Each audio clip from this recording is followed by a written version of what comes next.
Liechtenstein digital প্রযুক্তিতে অনেকটাই এগিয়ে।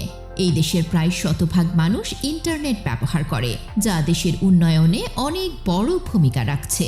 এক কথায় লিচেনস্টাইন হলো এমন এক দেশ যেখানে আধুনিকতা, ঐতিহ্য এবং শান্তিপূর্ণ সহাবস্থানের দারুণ মেলবন্ধন ঘটেছে।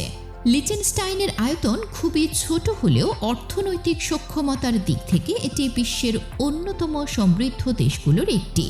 এই ক্ষুদ্র দেশটি একসময় বিশ্বের অন্যতম ট্যাক্স হ্যাভেন হিসেবে পরিচিত ছিল, অর্থাৎ এখানে অনেক কম ট্যাক্সের বিনিময়ে ব্যবসায়িক কোম্পানি নিবন্ধন বা সম্পদ জমা রাখা যেত। সেই কারণে বিশ্বের বিভিন্ন দেশের বড় বড় বিনিয়োগকারী ও কর্পোরেট প্রতিষ্ঠান লিচেনস্টাইনের প্রতি আকৃষ্ট হয়। যদিও সাম্প্রতিক বছরগুলোতে আন্তর্জাতিক চাপের কারণে এই নীতিতে কিছুটা পরিবর্তন আনা হয়েছে, তবুও এখানকার ব্যাংকিং ও আর্থিক খাতগুলো এখনও বিশ্বমানের সেবা দিয়ে যাচ্ছে।